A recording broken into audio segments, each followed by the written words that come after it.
warahmatullahi wabarakatuh. Selamat siang Bapak Ibu dosen dan teman-teman.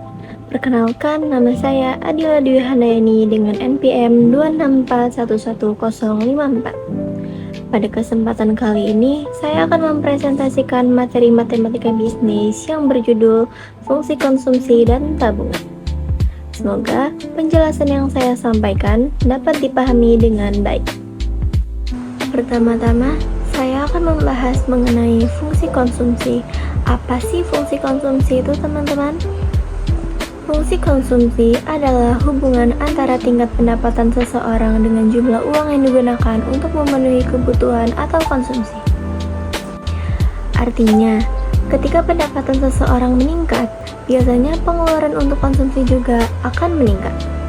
Namun, tidak seluruh pendapatan dihabiskan untuk konsumsi, karena akan sebagian disimpan sebagai tabungan.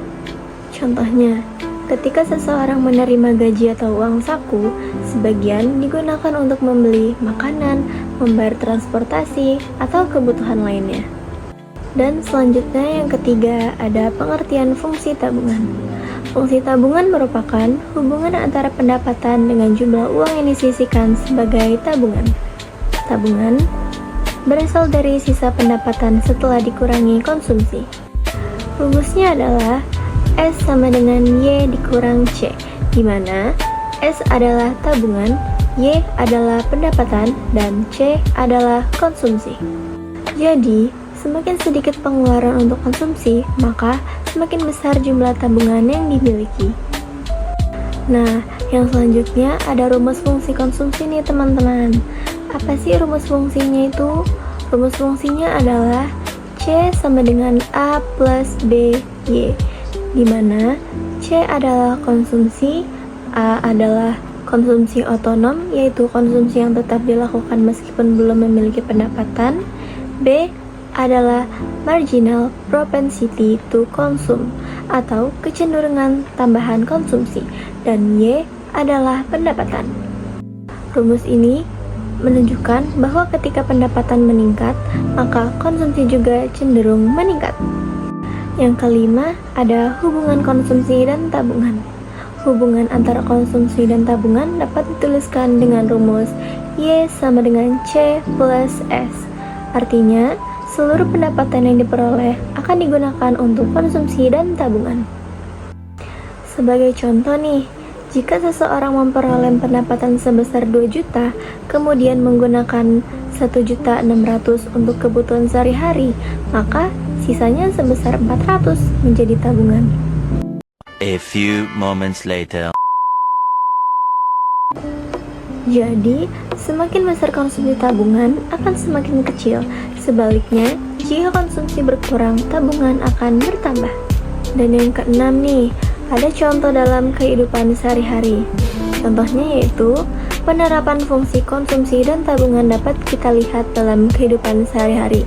Misalnya, seorang mahasiswa menerima uang saku sebesar 2 juta setiap bulan. Dari jumlah tersebut, 1.600.000 digunakan untuk makan, transportasi, membeli buku, dan kebutuhan lainnya. Sementara itu, sisa 400 disimpan sebagai tabungan. Contoh ini menunjukkan bahwa pendapatan dibagi menjadi 2, yaitu untuk konsumsi dan tabungan. Dan yang ketujuh, ada manfaat fungsi konsumsi dan tabungan. Fungsi konsumsi dan tabungan memiliki beberapa manfaat, yaitu yang pertama, membantu seseorang mengatur pengeluaran dan keuangan dengan lebih baik. Yang kedua, membantu perusahaan dalam memperkirakan perilaku konsumen sehingga dapat menentukan strategi bisnis yang tepat. Nah, dari materi yang saya sampaikan sebelumnya, apakah teman-teman masih ada yang belum paham?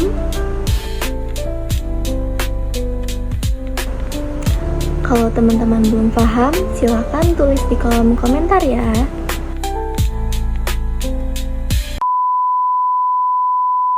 Dan yang terakhir, sebagai kesimpulan, fungsi konsumsi menunjukkan hubungan antara pendapatan dan pengeluaran konsumsi.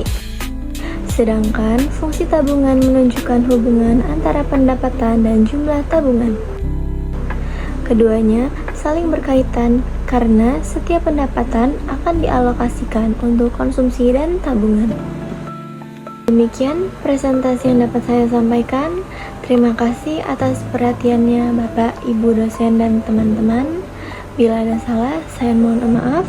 Wassalamualaikum warahmatullahi wabarakatuh.